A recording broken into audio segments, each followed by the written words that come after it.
ഉപകരണങ്ങളും ഉപയോഗങ്ങളും. ഫാത്തോമീറ്റർ സമുദ്രത്തിൻ്റെ ആഴം അളക്കാൻ ഉപയോഗിക്കുന്നു. സമുദ്രത്തിൻ്റെ ആഴം അളക്കാനാണ് ഫാത്തോമീറ്റർ ഉപയോഗിക്കുന്നത്.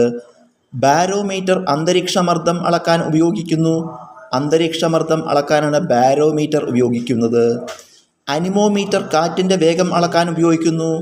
കാറ്റിൻ്റെ വേഗം അളക്കാനാണ് അനിമോമീറ്റർ ഉപയോഗിക്കുന്നത്. അമ്മീറ്റർ വൈദ്യുത പ്രവാഹം അളക്കാൻ ഉപയോഗിക്കുന്നു. വൈദ്യുത പ്രവാഹം അളക്കാനാണ് അമ്മീറ്റർ ഉപയോഗിക്കുന്നത്. ലാക്ടോമീറ്റർ പാലിൻ്റെ സാന്ദ്രത അളക്കാൻ ഉപയോഗിക്കുന്നു.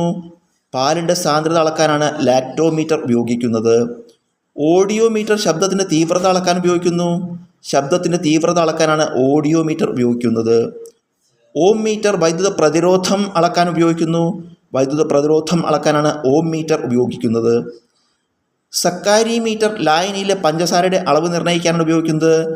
ലായനിയിലെ പഞ്ചസാരയുടെ അളവ് നിർണ്ണയിക്കാനാണ് സക്കാരിമീറ്റർ ഉപയോഗിക്കുന്നത്. ഗാൽവനോമീറ്റർ വളരെ കുറഞ്ഞ അളവിലുള്ള വൈദ്യുതി അളക്കാൻ ഉപയോഗിക്കുന്നു.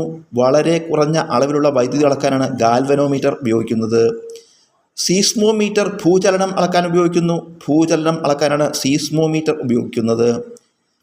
ക്രെസ്കോഗ്രാഫ് ചെടിയുടെ വളർച്ച അളക്കാൻ ഉപയോഗിക്കുന്നു. ചെടിയുടെ വളർച്ച അളക്കാനാണ് ക്രെസ്കോഗ്രാഫ് ഉപയോഗിക്കുന്നത്. റെയിൻ ഗേജ് മഴയുടെ അളവ് നിർണ്ണയിക്കാൻ ഉപയോഗിക്കുന്നു. മഴയുടെ അളവ് നിർണ്ണയിക്കാനാണ് റെയിൻ ഗേജ് ഉപയോഗിക്കുന്നത്. പൈറോമീറ്റർ ഉയർന്ന ഊഷ്മാവ് അളക്കാൻ ഉപയോഗിക്കുന്നു. ഉയർന്ന ഊഷ്മാവ് അളക്കാനാണ് പൈറോമീറ്റർ ഉപയോഗിക്കുന്നത്. ഹൈഡ്രോമീറ്റർ ദ്രാവകങ്ങളുടെ സാന്ദ്രത അളക്കാൻ ഉപയോഗിക്കുന്നു. ദ്രാവകങ്ങളുടെ സാന്ദ്രത അളക്കാനാണ് ഹൈഡ്രോമീറ്റർ ഉപയോഗിക്കുന്നത്. തെർമോമീറ്റർ ഊഷ്മാവ് അളക്കാൻ ഉപയോഗിക്കുന്നു. ഊഷ്മാവ് അളക്കാനാണ് തെർമോമീറ്റർ ഉപയോഗിക്കുന്നത്. വോൾട്ട് മീറ്റർ പൊട്ടൻഷ്യൽ വ്യത്യാസം അളക്കാൻ ഉപയോഗിക്കുന്നു. പൊട്ടൻഷ്യൽ വ്യത്യാസം അളക്കാനാണ് വോൾട്ട് മീറ്റർ ഉപയോഗിക്കുന്നത്.